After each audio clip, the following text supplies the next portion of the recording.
Shalom, selamat malam Bapak Ibu Saudara yang dikasihi Tuhan Yesus Kristus. Selamat kita berjumpa kembali dalam renungan pada malam hari ini.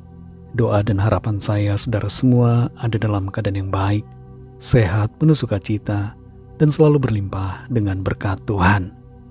Sebelum kita mendengarkan kebenaran firman Tuhan, mari kita berdoa. Bapa di sorga, Bapa dalam nama Tuhan Yesus Kristus, Tuhan dan Allah kami yang baik, yang telah memagari kami dengan kasih karunia, yang telah memimpin kami dengan penyertaan yang sempurna. Saat ini kembali kami mau mendengar sabda firman-Mu. Urapi kami supaya kami mengerti dan sungguh mentaati apa yang menjadi kehendak-Mu bagi kami. Dalam nama Tuhan Yesus kami berdoa. Haleluya, amin. Saudara yang dikasihi Tuhan, ayat firman Tuhan saat ini terdapat dalam kitab Daniel pasal 1 ayat 8 dan 9. Tertulis demikian. Daniel berketetapan untuk tidak menajiskan dirinya dengan santapan raja dan dengan anggur yang biasa diminum raja. Dimintanyalah kepada pemimpin pegawai istana itu supaya ia tak usah menajiskan dirinya. Maka Allah mengaruniakan kepada Daniel kasih dan sayang dari pemimpin pegawai istana itu. Saudara yang dikasihi Tuhan, dari sekian banyak tokoh-tokoh yang tertulis dalam Alkitab, Daniel adalah salah satu tokoh yang sangat perlu untuk kita mengenalnya dan juga ambil teladan dari sikap hidupnya. Nama Daniel mempunyai arti Tuhan adalah hakimku. Dan sebagai hakim, Tuhan itu adil, tidak berat sebelah, tidak pilih kasih, tidak pandang bulu. Dia membela orang-orang yang benar.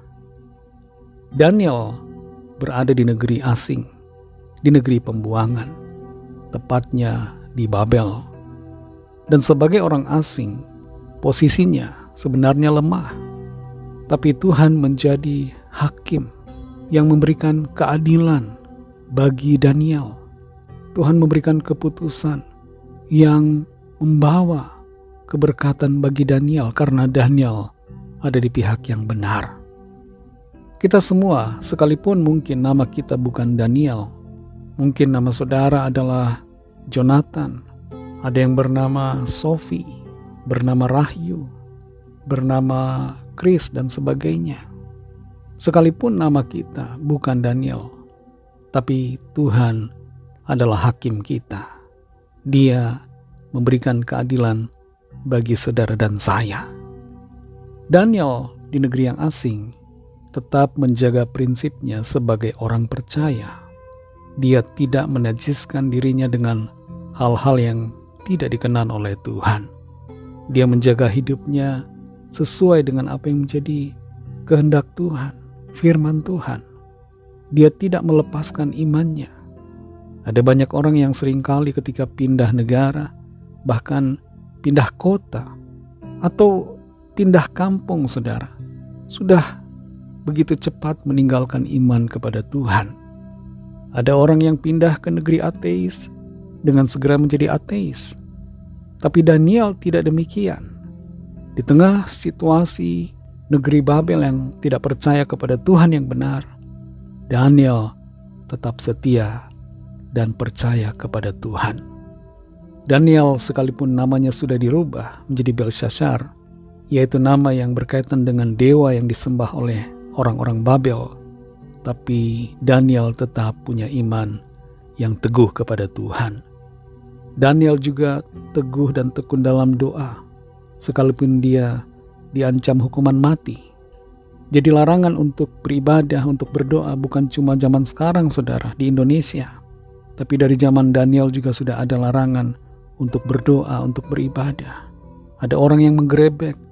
Kalau kita sedang berkumpul berdoa, dilarang, bahkan dikriminalisasi. Daniel dikriminalisasi karena doa. Hal yang baik sebenarnya.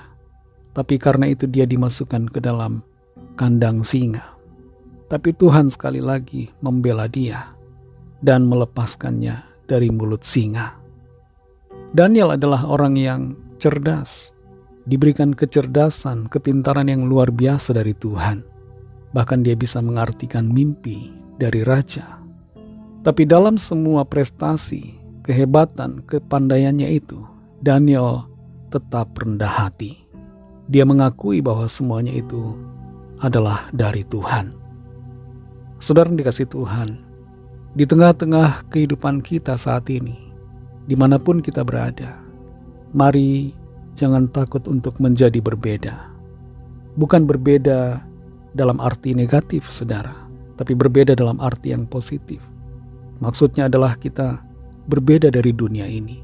Kita tetap memegang prinsip kebenaran, tetap percaya kepada Tuhan Yesus di tengah-tengah dunia yang menolaknya. Jadikan doa sebagai prioritas kita, doa setiap hari, karena doa menjadi kunci pertolongan Tuhan atas kita. Dimanapun kita berada, kalau kita berhasil, ditolong Tuhan dalam pekerjaan kita, dipromosikan Tuhan, disertai Tuhan dalam segalanya, dilancarkan, mari akui bahwa itu semua adalah dari Tuhan. Jangan sombong, tapi tetap jaga hati untuk selalu rendah hati. Tuhan akan menolong kita. Dialah hakim kita. Dia memberikan keputusan yang adil. Dia membela kita dan melaksanakan kebaikan dalam kehidupan kita. Mari kita berdoa. Terima kasih Tuhan Yesus, kami mengucap syukur untuk firman-Mu yang sudah kami dengar saat ini. Firman-Mu yang mengajar kami, mengingatkan kami, bahwa dimanapun kami berada, Engkaulah Tuhan yang menjadi hakim kami. Orang-orang di sekitar kami hendak menjatuhkan kami, tapi Engkaulah hakim kami yang memberi keputusan yang adil, yang membawa berkat bagi kami, yang menolong kami dan bahkan membela kami. Ajar kami Tuhan untuk selalu setia kepadamu, tidak tergoyahkan dalam iman kami, meskipun di sekitar kami mereka hendak menggiring kami menjauh daripadamu. Tolong kami untuk tetap tekun, setia dalam doa, setia mengasihi Tuhan, dan senantiasa menjaga hati kami agar tidak jatuh dalam kesombongan. Kami bersyukur untuk firman-Mu. Berkatilah kami Tuhan di sepanjang malam hari ini dalam istirahat kami. Berikanlah kami tidur yang nyenyak, bangunkan kembali besok pagi dengan kekuatan baru. Lingkupi kami dengan kasih dan kuasa-Mu. Kami berdoa mohon lawatan Tuhan, yang sakit disembuhkan, yang lemah dikuatkan kembali, yang susah dihiburkan, yang putus asa diberi semangat baru, yang terikat terbelenggu dosa dilepaskan, yang diganggu kuasa kegelapan diberi kemenangan, dan yang sedang dalam pergumulan persoalan, Tuhan berikan jalan keluar. Kami percaya kami alami berkat, pertolongan Tuhan.